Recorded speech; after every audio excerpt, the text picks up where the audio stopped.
বুধবার দুপুরে আসানসোল জেলাশাসকের দপ্তরে এসআইআর ফর্ম জমা দেওয়া নিয়ে সর্বদলীয় বৈঠকে ডাকেন জেলাশাসক।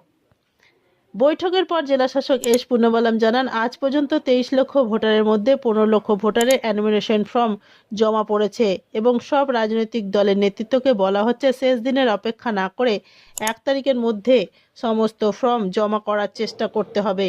এছাড়াও জেলায় 30 জনের মতো বিএলআরওকে তাদের কাজ সময়ের মধ্যে শেষ করেছেন বলে সম্মানিত করা হবে।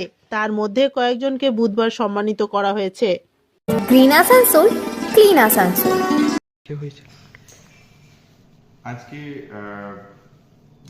আমাদের বুথ লেভেল অফিসার বিএলওরা যে এসআইআর প্রোগ্রামে ওনাদের যেটা এনুমারেশন ফর্ম বিলি করে ওটাকে সঠিকভাবে পূরণ করে কালেক্ট করে বিএলও আপে যারা সাকসেসফুলি যেটা আপলোড করার কাজকে শেষ করে ফেলেছে, আমাদের জেলাতে এরকম 30-40 জন অলরেডি আমাদের কাজকে শেষ করে ফেলেছে।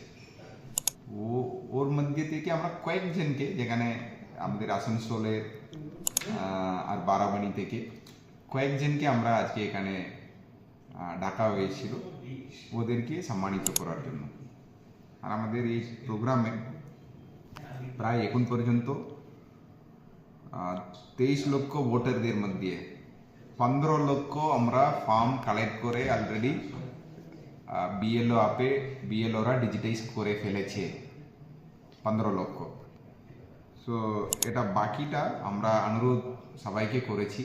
আমাদের এর আগে একটা পলিটিক্যাল পার্টি মিটিংও ছিল এই প্রোগ্রামের আগে, ওনাদেরকে আমরা অনুরোধ করলাম শেষ তারিখ পর্যন্ত অপেক্ষা না করে সঠিকভাবে পূরণ করে তাড়াতাড়ি বিএলওর হাতে ওনাদের ফর্মটা, যারা যারা ফর্ম পেয়েছে ওরা বিএলওর হাতে দিয়ে দিতে, তাতে লাস্ট মিনিট লাস্ট ডেতে ওই টেনশন থাকবে না বিএলওরও ওই ভোটারদেরও। তো এটাই আমরা সকালকে অনুরোধ করেছি। আর সেকেন্ড প্রোগ্রামে ওই বিএলওরা যারা যারা আগে শেষ করেছে ওনাদেরকে সম্মানিত করা হবে। Thank you.